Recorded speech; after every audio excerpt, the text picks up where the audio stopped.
जय माता दी। ओम नमो नारायण। आज हम श्री विष्णु पुराण के दूसरे अंश के 9वें अध्याय का श्रवण कर रहे हैं। ज्योतिष चक्र और शिशुमार चक्र।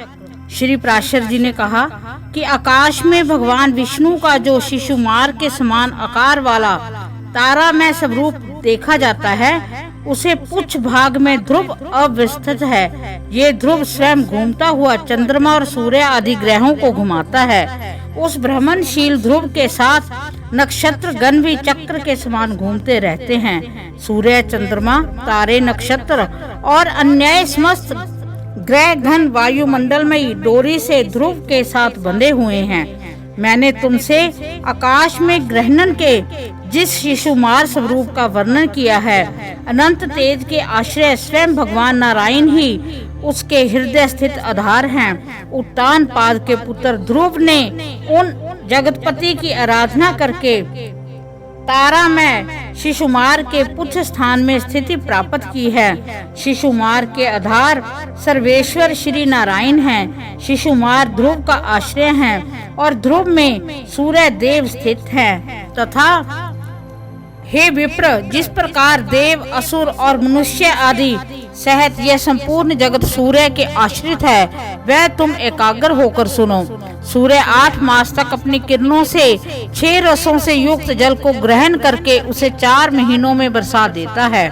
उससे अन्न की उत्पत्ति होती है और अन्न ही से संपूर्ण जगत पोषित होता है। सूर्य अपनी तीक्ष्ण रश्मियों से संसार का जल खींचकर उससे चंद्रमा का पोषण करता है और चंद्रमा आकाश में वायुमय नाड़ियों के मार्ग से उसे धूम, अग्नि और वायुमय मेघों में पहुंचा देता है।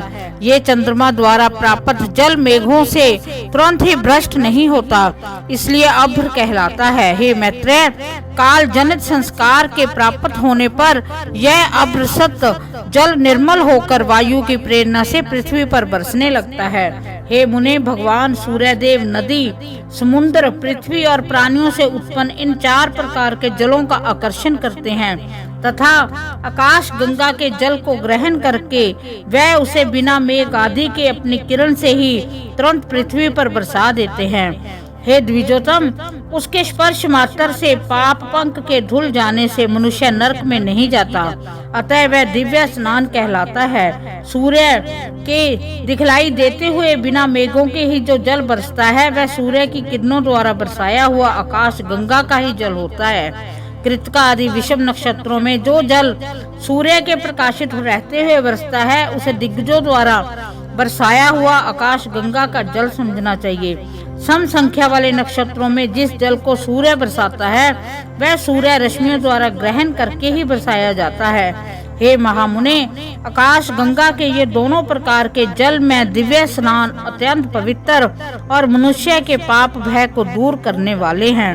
हे द्विज, जो जल मेघों द्वारा बरसाया जाता है, वह प्राणियों के जीवन के लिए अमृत रूप होता है और औषधियों का पोषण करता है। हे विप्र, उस वृष्टि के जल से परम वृद्धि को प्राप्त होकर समस्त औषधियों और फल पकने पर सूख जाने वाले प्रजा वर्ग के साधक होते हैं। उनके द्वारा शास्त्रविद मनीषगण नित्य प्रति यथा विधि यज्ञ अनुष्ठान करके देवताओं को संतुष्ट करते हैं। इस प्रकार संपूर्ण यज्ञ, वेद, ब्राह्मण आदि वर्ण, समस्त देव समूह और प्राणीगण वृष्टि के ही आश्रित हैं। हे मुनिश्रेष्ठ, अन्न को उत्पन्न करने वाली वृष्टि ही इन सब को धारण करती है तथा उस वृष्टि की उत्पत्ति सूर्य से होती है।